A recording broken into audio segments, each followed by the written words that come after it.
Praise Lord, praise Lord, praise Lord. Hallelujah, hallelujah. Hallelujah. सबको जय जय मसीह की। परमेश्वर, हमारा परमेश्वर जो सबका परमेश्वर है, सारी सृष्टि का परमेश्वर है, वो मूर्ति पूजा से घृणा करता है। हालेलुया। आज के सुसमाचार के लिए परमेश्वर की बेटी प्रार्थना करेगी। सबको जय मसीह की। परमेश्वर आप सबके साथ हैं और आप सबसे बहुत प्रेम करता है।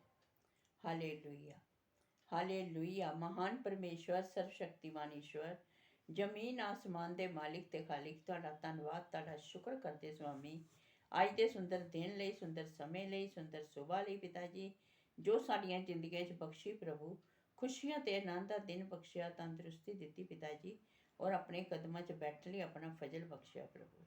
ਇਹ ਸਭ ਤੁਹਾਡੀ ਦਇਆ, ਤੁਹਾਡੀ ਕਿਰਪਾ ਮੇਰੇ ਪਿਤਾ ਪਰਮੇਸ਼ਰ। ਤੁਹਾਡੀ ਬੇਟੀ ਹਿਰਦੇ ਤੋਂ ਤੁਹਾਡਾ ਧੰਨਵਾਦ, ਤੁਹਾਡਾ ਸ਼ੁਕਰ ਕਰਦੀ ਸੁਆਮੀ। ਸੱਚਮੁੱਚ ਖੁਦਾ ਜੋ ਸੇਵਾ ਬਖਸ਼ੀ ਪ੍ਰਭੂ, ਹਰ ਰੋਜ਼ ਵਚਨ ਦਿੰਦਿਆਂ ਪ੍ਰਚਾਰ ਕਰਨਾ, ਉਸ ਲਈ ਵੀ ਤੁਹਾਡਾ ਧੰਨਵਾਦ, ਤੁਹਾਡਾ ਸ਼ੁਕਰ ਕਰਦੀ ਹਾਂ। ਬੇਨਤੀ ਕਰਦੀ ਪਿਤਾ ਜੀ, ਹੁਣ ਤੁਸੀਂ ਆਪਣੇ ਵਚਨ ਦੇ ਅਨੁਸਾਰ ਸਾਡੇ ਵਿਚਕਾਰ ਆਓ ਔਰ ਵਚਨ ਪੜ੍ਹਨੇ 'ਚ ਪ੍ਰਚਾਰ ਕਰਨੀ ਸਾਡਾ ਮੂੰਹ ਬਣ ਕੇ ਬੋਲੋ ਪਿਤਾ ਜੀ, ਤਾਂ ਕਿ ਤੁਹਾਡਾ ਦਿੱਤਾ ਵਚਨ ਤੁਹਾਡੀ ਇੱਛਾ ਦੇ ਮੁਤਾਬਿਕ ਮੇਰੇ ਪਿਤਾ ਪਰਮੇਸ਼ਵਰ ਦੁਨੀਆ ਦੀ ਸ਼ੋਰ ਤੱਕ ਪਹੁੰਚੇ। ਤੁਹਾਡਾ ਧੰਨਵਾਦ, ਤੁਹਾਡਾ ਸ਼ੁਕਰ ਕਰਦੇ ਹਾਂ ਪ੍ਰਾਰਥਨਾ ਸੁਣਨ ਲਈ। प्रार्थना प्रभु यीशु के समर्थित पवित्र नाम ਵਿੱਚ ਮੰਗ ਲੈਂਦੇ ਹਾਂ, आमीन, आमीन, हालेलुया।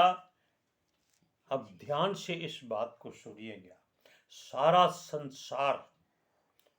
संसार ही कहेंगे मूर्ति पूजा करता है, करता रहे। हमें इस बात से कोई लेना देना नहीं। हम अपने मसीह लोगों की बातें करते हैं जो मूर्ति पूजा करते हैं। Hallelujah, praise Lord. इसका मतलब क्या है, वो क्यों करते हैं, ये बात हमको सोचनी है, समझनी है, परमेश्वर से मांगनी है। क्या अकल, ताकि हमको मालूम हो जाए कि जो कुछ आप परमेश्वर से मांगते हैं वो क्या है, ठीक है या गलत है। लेकिन हम ये नहीं सोचते। हम केवल परमेश्वर से मांगना ही अच्छा समझते हैं। हम और नहीं जानते कि हम परमेश्वर को देते क्या है।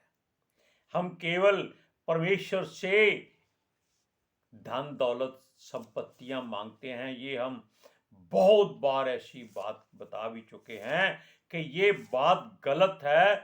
परमेश्वर से धन दौलत नहीं, बल्कि उससे शांति मांगो, उसका प्रेम मांगो, उसका अभिषेक मांगो, उससे प्रेम मांगो और उससे तंदुरुस्ती मांगो।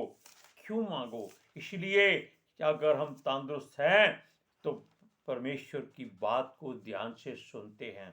अगर हम बीमार हैं तो हमको केवल यही होता है कि हम क्या करें,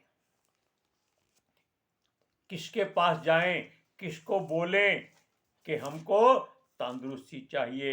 वो कहता है कि इस बात में देखो, मनुष्य जीवित है लेकिन जो मूर्त है वो मुर्दा है। मुर्दा का मतलब ये है कि ये कुछ कर नहीं सकते, ये बोल नहीं सकती, हिल नहीं सकती। इस बात का जिक्र पवित्र शास्त्र में लिखा है। हालेलुया। आप जान सकते हैं, पढ़ सकते हैं, सुन सकते हैं।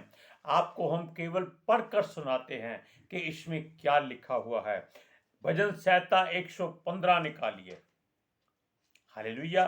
हम इसके बारे में पहले भी बता चुके हैं, इसलिए हम बताते हैं कि आज के लोग, चाहे वो मसीह हैं, क्रिश्चियन हैं, यहूदी हैं, इजरायली हैं, याकूब वंशी हैं, इब्राहिम और इसहाक के द्वारा आशीष पाए हुए हैं, फिर भी वो मनुष्यों की आराधना ज्यादा करते हैं, मूर्त की पूजा ज्यादा करते हैं।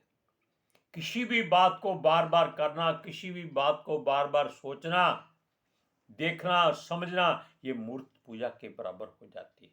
लेकिन जो लोग सचमुच क्रिश्चियन लोग, मसीह लोग मूर्ति पूजा संसार की तरह करते हैं, वो ध्यान से इस बात को जान लीजिए। आप पढ़िए भजन संहिता 115 तीसरा, चौथा, पांचवा, छठवां वचन। हमारा परमेश्वर तो स्वर्ग में है, उसने उसने जो चाहा वही किया है। उन लोगों की मूर्तें सोने चांदी की तो हैं, वह मनुष्यों के हाथ की बनी हुई हैं। उनके मुंह तो रहता है, परंतु वह बोल नहीं सकती। उनके आंखें तो रहती हैं, परंतु वह देख नहीं सकती। उनके कान तो रहते हैं, परंतु वह सुन नहीं सकती। उनके नाक तो रहती है, परंतु वह सूंघ नहीं सकती। अब आप जांच लीजिए कि एक जीवित मनुष्य जो सब कुछ कर सकता है, बेशक उसका जीवन और मृत्यु परमेश्वर के हाथ में है। उसने आजादी दी है कि तू जो चाहे करे, जैसा चाहे करे, कोई बात नहीं, कोई रोक टोक नहीं। लेकिन अच्छा करेगा तो अच्छा फल मिलेगा, बुरा करेगा तो बुरा फल मिलेगा। लेकिन इसमें से अपनी किस्मत को मत घसीटना। क्यों? ये किस्मत के द्वारा नहीं है, ये तुम्हारे अपने सोच विचार, देखने के, बोलने से, करने से जो कुछ उत्पन्न होता है उसके द्वारा सब कुछ होता है। अभी आपने सुना हमारा परमेश्वर तो स्वर्ग में है। जब हम कहते हैं हमारा स्वर्गीय पिता, तो लोग इस बात को बड़ी हैरानी से सोचते हैं, क्योंकि वो स्वर्गीय उसको समझते हैं जो मर चुका है। हालेलुया। वो नहीं जानते कि स्वर्ग में रहने वाला स्वर्गीय होता है। हिंदुस्तान में रहने वाला हिंदुस्तानी नहीं होगा तो क्या पाकिस्तानी होगा? इसीलिए उस बात को गौर करके ध्यान से सुनिए, समझिए कि उसका अर्थ क्या है। उसने जो चाहा वही किया, क्योंकि वो जीवितों का परमेश्वर है और जीवितों के लिए सब कुछ करता है। सारे कार्य वो जीवित लोगों के लिए ही करता है, मुर्दों के लिए वो कुछ नहीं करता। मुर्दा कौन है? जो उसको नहीं मानता, उसके वचन पर नहीं चलता, उसकी विधियों को नहीं मानता। Hallelujah, hallelujah, hallelujah, praise Lord, praise the Lord. Praise Lord. अब सुनिए, वो कहता है उन लोगों की मूर्तें सोने चांदी की तो है। आप देख सकते हैं लोगों ने गले में सोने का क्रॉस पहना होता है, चांदी का पहना होता है, लकड़ी का पहना होता है, या प्लास्टिक का बना होता है, या फिर रेडियम का बना प्लास्टिक होता है जो रात में चमकता है, हल्के हरे रंग का। लोग पहनकर बड़े घमंड से चलते हैं, और इसको दूसरी जाति लोग पहनकर बड़ी अपने आप को एक सभ्य मनुष्य समझते हैं कि देखो हमने क्रॉस पहना हुआ है। वो समझते हैं कि अगर ये क्रॉस पहनना है, इसका मतलब है कि वो एक अच्छे इंसान बन गए हैं। लेकिन जब वो क्रॉस पहनकर अपनी बातें करते हैं तो बुरा हो जाता है। लेकिन हम मूर्त पूजा की बात करते हैं। क्रिश्चियन लोग जो हैं वो यीशु मसीह की मूर्त बना लेते हैं, मरियम की मूर्त बना लेते हैं। आप देख लीजिए, ऐसी चर्च हैं जहां वचन का कुछ पता शता नहीं होता, कुछ नहीं होता। केवल हर रोज उनको रोटी तोड़ना सिखाते हैं। ऐसी चावल की रोटी बनी होती है, वो क्या करते हैं, वो थोड़ी थोड़ी तोड़कर सबके मुंह में डालते जाते हैं, और पानी में भिगो के डालते हैं, ताकि उसको ना तो रोटी मिलती है, ना ही दाखरस मिलता है। हमने कई बार देखा, हमारी एक बहन है, हम उसका नाम नहीं लेंगे, वो हर रोज सुबह उठकर प्रभु भोज लेती है। प्रभु भोज जो होता है ताजी रोटी का होता है और काले अंगूरों के रस का होता है। लेकिन ये लोग चावल की बनी हुई ऐसी ऐसी टिक्कियां जो बाजार से मिल जाती हैं, उसको प्रभु भोज में इस्तेमाल करती हैं। ये कितनी बड़ी गलत बात है। ये भी एक मूर्ति पूजा है, क्योंकि वो समझते हैं कि हम हर रोज प्रभु भोज लेते हैं, इसलिए हम परमेश्वर के नजदीक पहुंच गए हैं। ये गलत है। बाइबल के अनुसार जो काम करोगे वो ठीक रहेगा। अपनी मर्जी करोगे तो संसार के लोगों के जैसे हो जाओगे। अभी परमेश्वर की बेटी ने पढ़ा, क्या पढ़ा? उन लोगों की मूर्तें सोने चांदी की हैं, वे मनुष्यों के हाथ की बनाई हुई हैं। अब देखिए, किसी भी प्रभु को आप अपने हाथों से बनाएंगे तो बड़ा कौन होगा, बनाने वाला या बनने वाला? मान लीजिए हमने ये पेन बनाया है, क्या हम इसको सर झुकाकर माथा टेके? क्यों?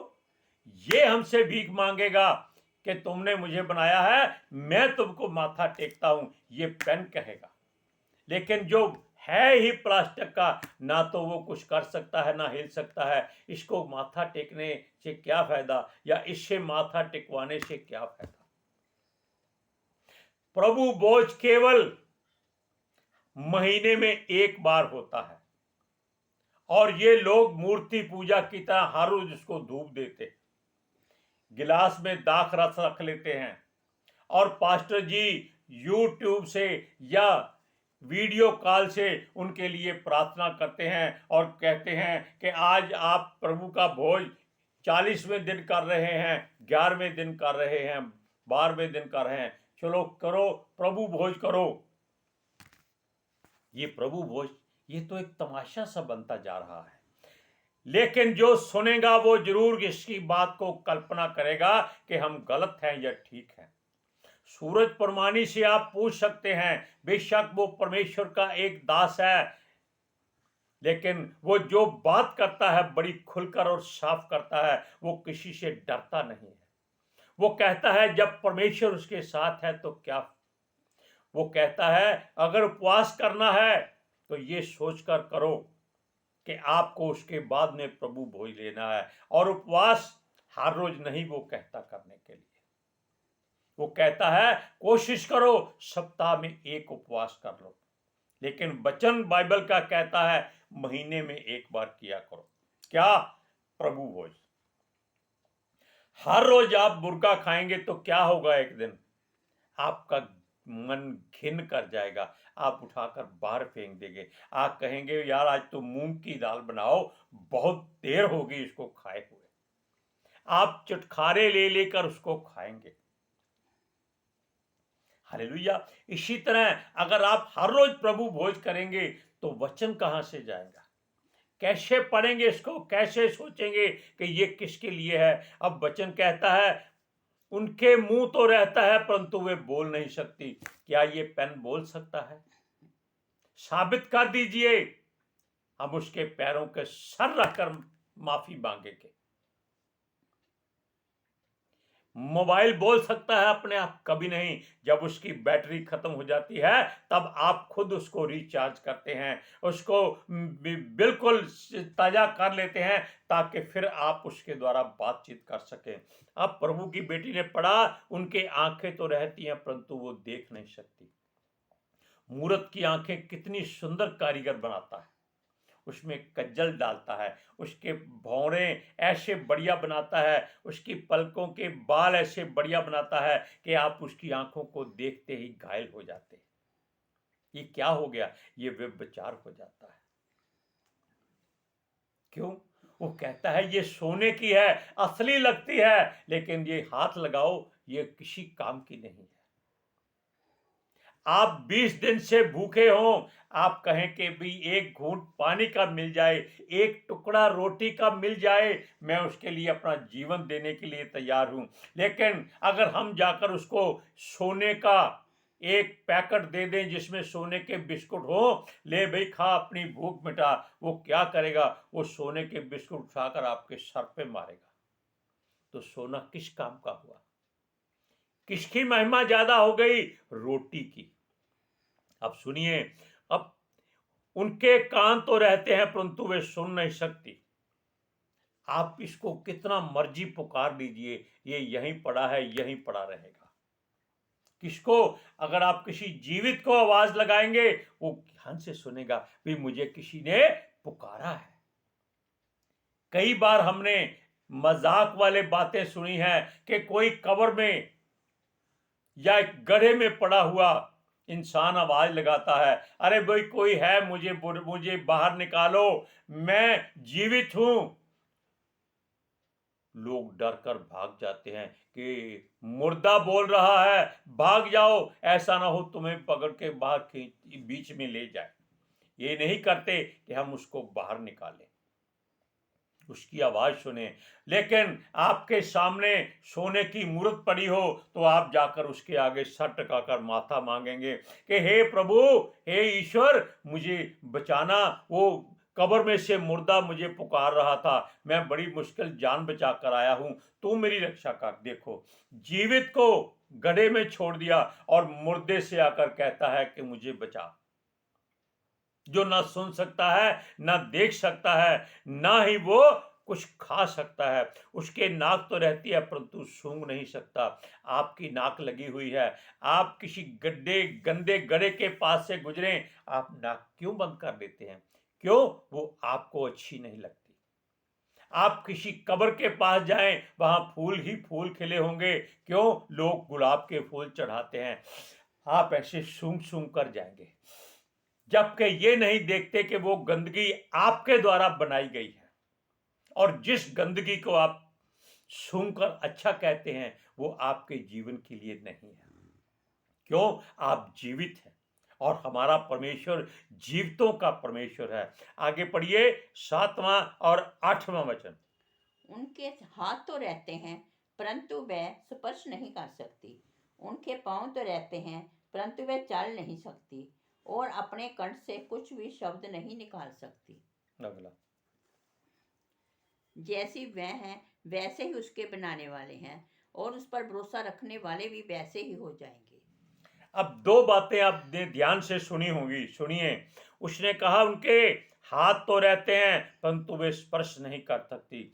आप देखिए, किसी ईश्वर की मूर्त बनी हो या हमारे यीशु मसीह की मूर्त बनी हो और रात के अंधेरे में हम उसको देख लें तो हम डर कर भाग जाएंगे कि ये पता नहीं कौन भूत खड़ा है। और यही बात यीशु के चेलों ने भी कही थी जब वो पानी पर चलकर उनके पास आया था।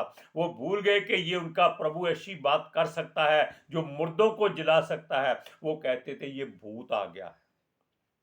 यीशु मसीह को भूत कह रहे थे, जबकि बाकी संसार के लोग उसको क्या कहते हैं? ये शैतान है, इसके भीतर दुष्ट आत्मा है, ये पेटू है, ये पियक्कड़ है, ये व्यभिचारियों के साथ रहता है, ये पापियों के साथ खाना खाता है। और अपने लोग कहते हैं ये भूत है।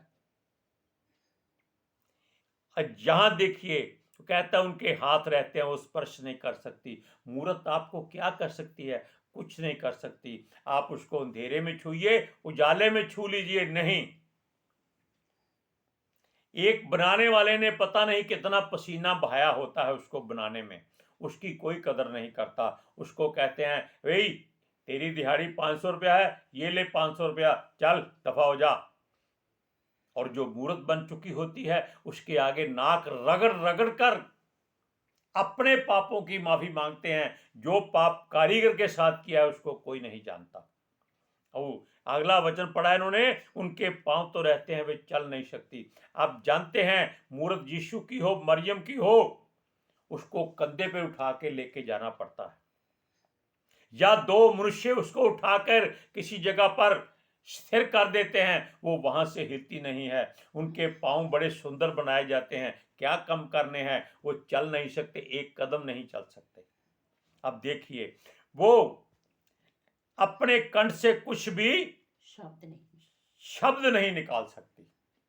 यानी कि जो मूर्त होती है वो तो बेजान है, मनुष्य ने उसको बनाया है। वो उसके ऊपर या उसके साथ बैठकर बातें करता रहता है। वो भूल जाता है कि ये आपको कोई बात का उत्तर नहीं दे सकती। जीवित मनुष्य आपके दरवाजे पर बैठा है, अरे भैया सर्दी बहुत है, कोई वस्त्र दे दो आज। उसको बोलेंगे चल चल काम कर जाके, भाग जा यहां से।